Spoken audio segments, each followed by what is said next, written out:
Hi there. It's me, Dave. It's been a little while since I have done a progress report slash devlog for Project CrazyKiki. Since I've made some more progress and some more dev and like added some stuff, I thought it would be a good idea to do it. So obviously, well, depending on if you've watched any of the other like little videos that I've put out, some there have the some of the most obvious things that you might notice is that there is art in the world. Look at that building, and that building over there, and that one, and the one behind it, and that one off in the distance there. Yeah, so there's slightly more better than program art. Also, grass in the world. I'm gonna say it right now. I'm not super happy with the art. I've been using Megascans. It's They are what they are.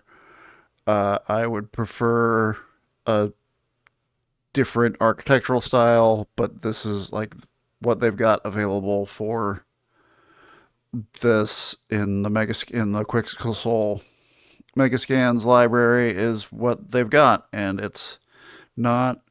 I don't love it. I would like a little more like Parisian European sort of feel to the buildings, and they're yeah they are there. I also wouldn't don't love that it kind of forces a photorealistic art style. I would prefer something more like non-photorealistic, more animated, because obviously the touch point or and the whole idea is, it's Crazy Taxi meets Kiki's Delivery Service. So getting something that looks a little more Studio Ghibli-esque would be my preference, but I don't have a lot of time. Well, I don't have a lot of talent as far as making art, and I am trying to avoid spending money on buying art or commissioning an artist to make stuff. So I'm using Megascans because that's what I got. And I'm if such a time were to come in the future for where I could get better stuff like what I look at, I'm obviously like in the past few weeks since like one of my first earliest videos, I spent a lot of time working on sort of the art pipeline in Blender and making this procedural building generator in Blender that would use the Megascans things. So that's not 100% done. There's some tweaks I need to make to get more stuff and obviously replace more buildings. But with that, once that's really ready and done, actually swapping out the assets should be fairly straightforward and easy to get stuff that looks more like what I want it to look like. Uh, Other thing, I'm not sure how well it reads in uh, in the screen recording, but I added FSR2 upscaling, which I have mixed feelings about as well. It's I think quality wise, as far as like its ability to reconstruct things, it's better than just straight TAA upsampling. It's not as good as TSR with the Unreal's built-in temporal super resolution upsampling, but it is, as far as the hit on performance, it is significantly cheaper than TSR is. TSR hit does like adds 8 milliseconds to my frame time in VR, and FSR2 adds nothing as far as I can tell. But the big problem with it is, and again, I don't know if this is really reading in the screen recording, is that when I move the headset, uh, it gets really, really noisy. So it kind of like it looks fine if I'm not moving the headset, but as soon as I move the headset, it gets super noisy and pixelated, and I don't know. what to do about that. It also doesn't do it as badly when like rotating or like if I'm holding my head completely still but I'm like spinning, it doesn't like get pixelated in the same way. You probably I probably just shouldn't have done that just yet because I didn't want to. I wanted to talk about the things, but as whatever. Okay, you saw the way that it kind of like wobbled around like that when I was moving. I changed the movement system a bit for the broom plugin. I'm gonna push that into my open source repo for the flying mount plugin, but and it's an optional thing. So I've made the movement a more physicsy because before I was directly setting linear velocities and angular velocities based on like throttle and rotating of the broom. Now I've set it to I'm doing using impulses instead, which makes it a little harder to control, which is kind of what I want. And it also means the big thing that comes out of that is that I can drift, which I couldn't do before with the direct sets of the velocities. It is a little thing. The other big thing that is fun because it's generally crazy taxi sort of comedy thing. Boom! If you collide with stuff, you get spun around all crazy like that, and that I find to be a lot of fun. I'm sure people that don't have very good VR legs will probably vomit, but I don't care. It's funny. So yeah, and especially like as I add like NPCs and like ground traffic, like little like cars or horse and buggies or whatever. However, I'm going to do that. Still not entirely certain. Like as that stuff comes in, and as like the difficulty system for the deliveries of like them having like requirements where it's like you can't fly above a certain height or you can't run into stuff or try to avoid running into stuff, that will like definitely come into play because now you've got to try to dodge.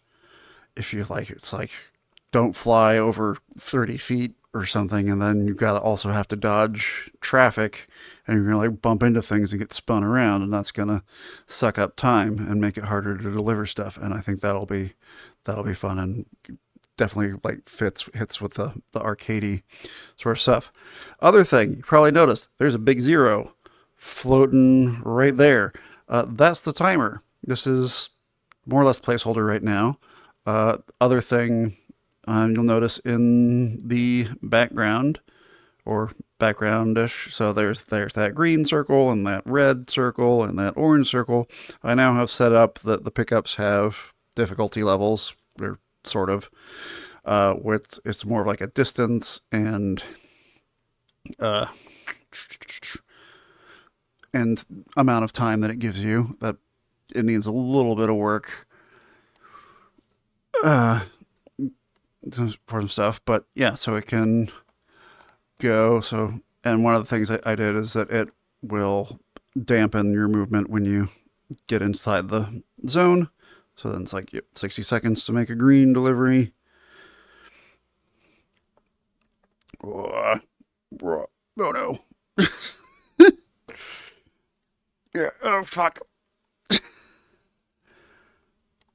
Oh boy. See, even just doing that is a little difficult.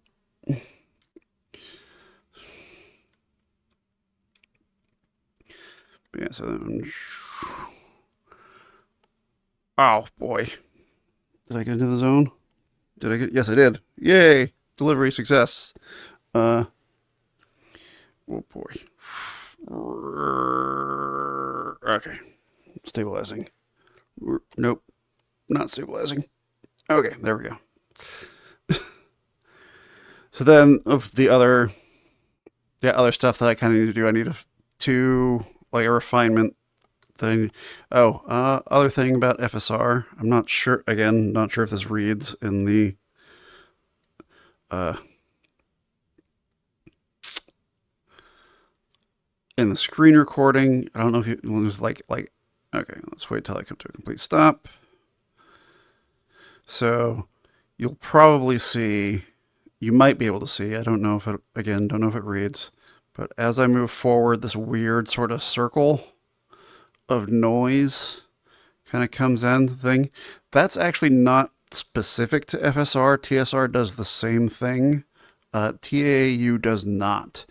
That is an part of some just weird bug with using a reduced render target, like base level render target, because right now this is FSR2 at performance mode, which means 50% render target over it's rendering at 50% of the resolution of my headset, which is a valve index that is set to 100% resolution instead of like the default 120%. So yeah, it's 50% render target of that, then being upscaled with FSR to a thing. There's a thing in Unreal with VR that when you use screen percentage, some weird stuff happens. It's better in 5.3 than it was in 5.0 and 5.1 and 5.2, where like a whole bunch of screen space effects would go completely broken in VR when you did a reduced render target. But it's this thing of the weird ring of noise, velocity based ring of noise is something that is specific to that still happens in VR.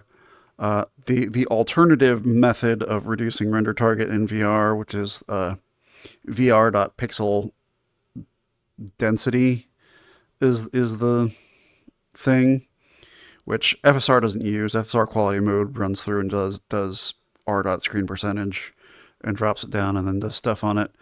VR.pixel density doesn't temporally upscale or even anti-alias properly, so it just looks really bad when you drop it down, and there's nothing you can really do about it when it's dropped down.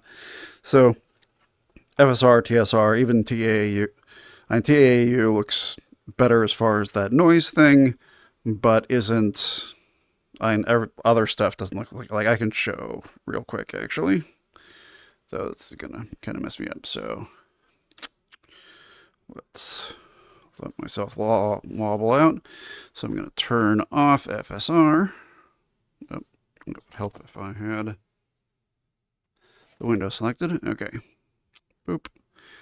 R.FidelityFX, FSR2 enabled, 0. Boom.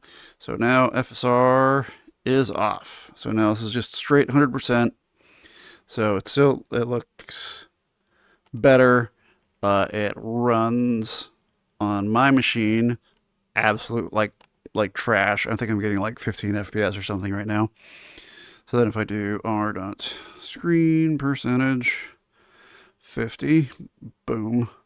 So now this is just TAAU. So the grass, you can sort of see the grass is not being reconstructed as well in the distance here. I think you can probably see, I'm not sure, I'm not positive if you can see really make it out on the screen recording. Maybe you can, maybe you can't. But yeah, it's kind of, it looks a lot muddier and worse than with FSR. But now I can't actually turn FSR back on because it just doesn't work if I turn FSR back on.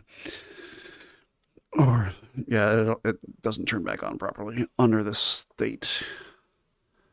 So anywho, I'm just going to go pick up another thing. Boop. So yeah, other thing that I did, which is brand new, because I'm doing this whole like more physicsy, drifty motion model. When going into like the pickup or drop off zone, since they only activate when you come to nearly a complete stop, it gets real hard to come to a complete stop. So they sort of like, as you enter the zone, if you're not leaning on the throttle in either direction, it will increase the linear damping and bring you to help you come to a stop. So I can, with the throttle on, whoosh through there. Oh boy, oh boy, oh boy, oh boy, whoop, whoop, whoop, Okay. Crashing into stuff. Always fun. Oh. Okay. All right. And then zooming towards the thing and releasing the throttle. We're spinning, but I came to a complete stop pretty quickly. So I'm not in. I feel like that maybe needs a little bit of tuning, but I also think, like, again, once I come, because it does make coming to a complete stop really easy and makes making deliveries really easy. So it's easy. But I think once I, so I'm sort of like debating, do I need to change that? Do I need to make that harder? But I really think, like, once I get the delivery requirements stuff set up and designed and set up, then that's probably going to be fine as it is. All right, I'm just going to make a couple more deliveries. You can see one of the mountains because I did some set stuff with the world partition streaming grid so that the landscape loads further away. I did turn all of the gray box buildings to always loaded because there is a thing where figuring out the delivery point does require a collision with buildings to work. And so if they were not loading, especially like the green zone ones, which go from like a distance of like, I forget what I said the range is to, but it's about like 200 to 400 meters away. Back.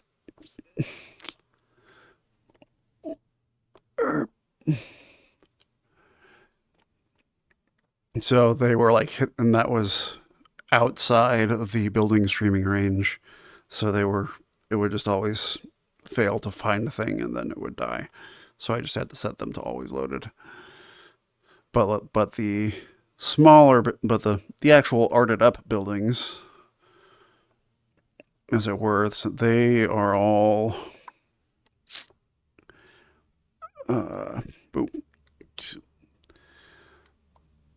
since they're sort of like composite things of lots of different actors, they have a single collision box around them that controls them, and so those collisions are staying loaded, but the actual buildings themselves aren't. And obviously that pop in, not great. Once I get HLODs all configured and done, that will be less noticeable.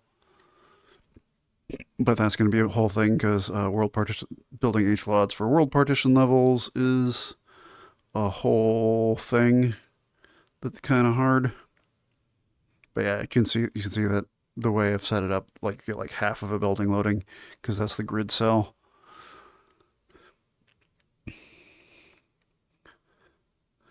But it's pretty good. There's still some hitching, though. I mean, this is running out of editor.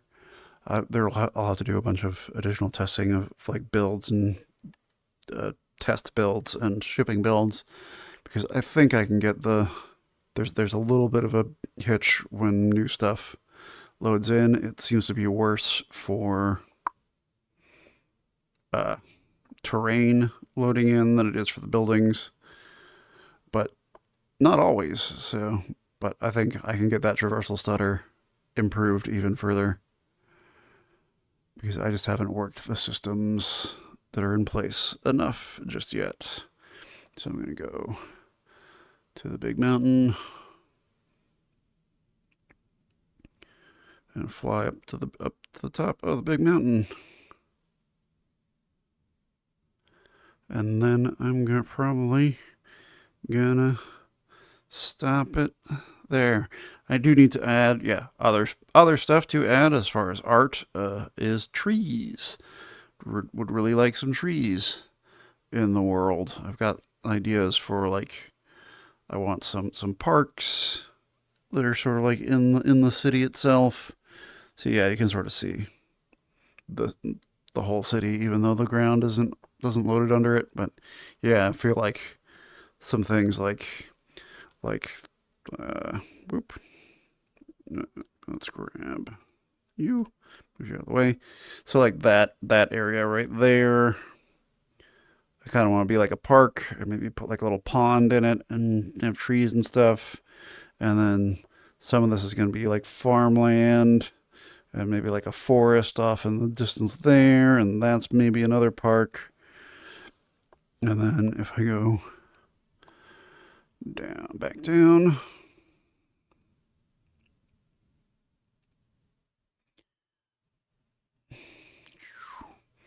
yeah, you can sort of see where that river would be.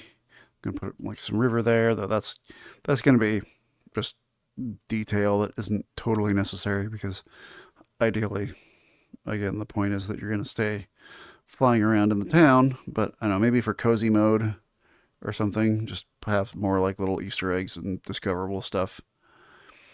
But yeah, you can sort of start to see this sort of big bowl zone here, and I kind of want that to be a big lake. Yeah. Yeah, so big lake here. Stop knocking back and forth. But yeah, that's where things sit now. I mean, I've got timer thing. I don't have timer failure. I don't have a refinement for the timer system.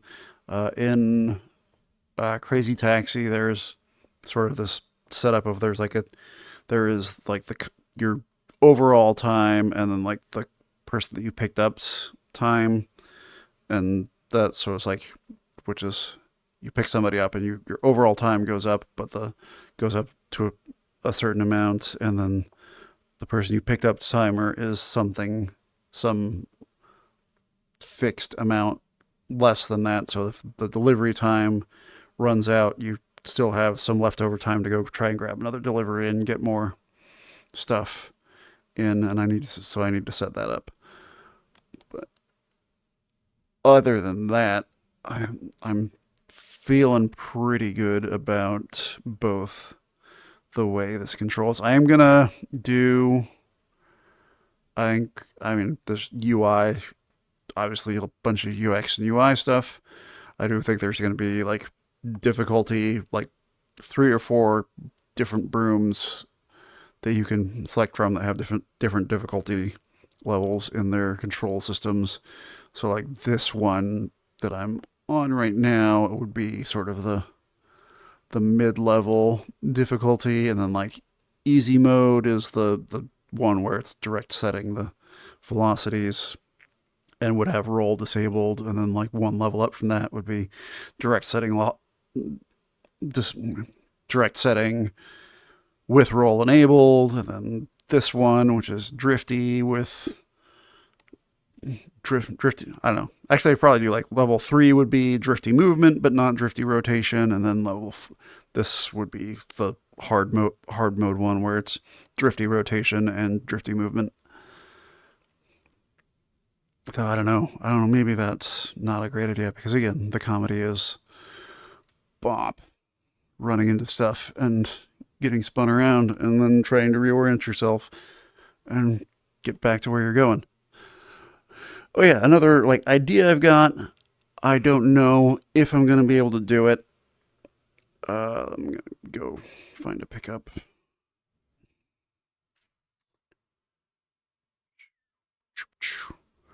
Also, I have no audio. I still need to make audio. I need wind. I need stuff like I need like some clock towers, and I want like sounds of clock towers that are position or location based. Rather, there we go. There's one.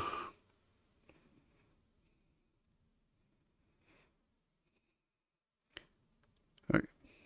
So I had this idea. It's probably going to be hard. You can see, ding.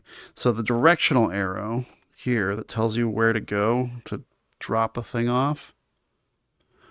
I don't want that to be an arrow. I will. That's the other thing. Don't have a failure mode yet for not making a delivery in the time. So, but yeah, that little arrow, I think it would be cute and fun if it were a cat that was sitting on the end of the broom and the cat looks around to where you're supposed to go to make the delivery. But that's really going to be really complicated to do because I have to make a cat, has to have the animation blueprint that'll do the looking around. If there's a cat on the end of the broom, people are going to want to touch it. So it's got to have some sort of interactivity. But I think it would be cool. But that's a sort of pie in the sky, much later thing if like life doesn't get in the way. So yeah, that's the current state of Project CrazyKiki. There will maybe be some more of these more frequently. I do got to work on more arting up buildings. I want to get like this whole like central zone like fully done up with these sort of like apartment building, office buildingy things, and then I want to get like one of the outlying districts like way out there, get more like medieval village, sort of more medieval village style architecture going out there. And then yeah, get that art done and then do more, maybe work on NPCs or a big thing that I want to do. But that's going to be, I don't know, probably another month or more, 6 weeks or so before either of those will be ready to go. But yeah, that's Project CrazyKiki. Other videos that I might do some tutorial videos. So I'm going to put this video on my newer channel, YouTube channel, which I'm going to call Dave Makes Games, because I'm Dave and I sometimes make games. So subscribe to me there. Maybe I might move some other like tutorial-y stuff from my older YouTube channel over into that channel as well. So yeah, that's it. That's Project CrazyKiki. I'm Dave. I sometimes make games. Thanks for watching. Bye.